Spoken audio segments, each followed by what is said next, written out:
നമസ്കാരം, welcome to sunrise ടാരോട്സ്. ഇന്ന് നമ്മൾ നോക്കാൻ പോകുന്നത് നിങ്ങളുടെ ഒക്ടോബർ മാസത്തിലെ ഫലങ്ങളെ പറ്റിയാണ്.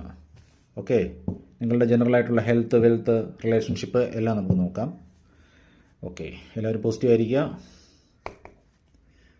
Universe please spread us. Yes, please spread us about my audience this month's predictions. Please spread us. Yes, please spread us. Please spread us. Yes, please spread us. ആദ്യത്തെ card theme of the month king of swords ആണ് വന്നിരിക്കുന്നത്. Second health queen of cups ആണ്. Third wealth seven of cups ആണ്. Relationship 10 of wands ആണ്. Personality development 4 of pentacles.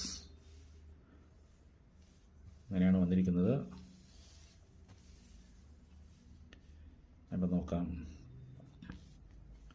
ആദ്യം വന്നിരിക്കുന്നത് നിങ്ങളുടെ theme of the month. ഇന്നത്തെ ഈ മാസത്തെ തീം എന്ന് പറയുന്നത് കിങ് ഓഫ് സോഡ്സ് ആണ്. അതായത് നിങ്ങൾ ഒരു നല്ലൊരു എനർജിയിൽ ഇരിക്കുമെന്നാണ് പറയുന്നത്. കിങ് ഓഫ് സോഡ്സ് നിങ്ങളെല്ലാത്തിനെയും നേരിടാനായിട്ട് ധൈര്യമായിട്ടിരിക്കുകയാണ്, എന്തും വരട്ടെ എന്നുള്ള രീതിയിൽ. പിന്നെ ഹെൽത്ത് നോക്കുമ്പോൾ ക്യൂൻ ഓഫ് കപ്സ്, അത് വലിയ കുഴപ്പമില്ല. നിങ്ങൾ സ്വല്പം ജാഗ്രതയായി ഇരിക്കുകയാണ്. നിങ്ങൾക്ക് നല്ല ഹെൽത്ത്, നല്ല ആരോഗ്യം ഉണ്ടാവും, നല്ല പ്രശ്നങ്ങളൊന്നും ഉണ്ടാവില്ല. കാര്യമായിട്ട് അങ്ങനെ അഡ്ജസ്റ്റ് ചെയ്ത് പോകും. പിന്നെ വെൽത്ത് നോക്കുമ്പോഴത്തേക്ക് 7 ഓഫ് കപ്സ് ആണ്. 7 ഓഫ് കപ്സ് എന്ന് പറയുമ്പോൾ നിങ്ങൾക്ക് ഇതിൽ നിങ്ങൾ അത്ര തൃപ്തിയില്ലാതെ നിങ്ങൾ കുറച്ചുകൂടെ വേറെ രീതിയിൽ പണമോ അങ്ങനെ എന്തെങ്കിലും സമ്പത്തോ വരുമോ എന്ന് നിങ്ങൾ നോക്കുന്നുണ്ട് ഈ മാസം. റിലേഷൻഷിപ്പ് നോക്കുമ്പോഴത്തേക്ക് 10 ഓഫ് വാൺസ് ആണ്. അതായത് നിങ്ങൾക്ക് എന്തോ ഒരു ഭാരം പോലെ തോന്നുന്നുണ്ട് ഈ മാസം. അത് നിങ്ങൾ കരുതിയിരിക്കുക കേട്ടോ.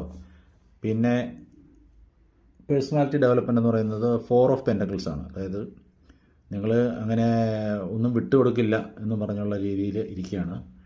അത് നിങ്ങളൊന്ന് ശ്രദ്ധിക്കണം. കുറച്ചൊക്കെ ലീനിയൻ്റ് ആയിരിക്കണം.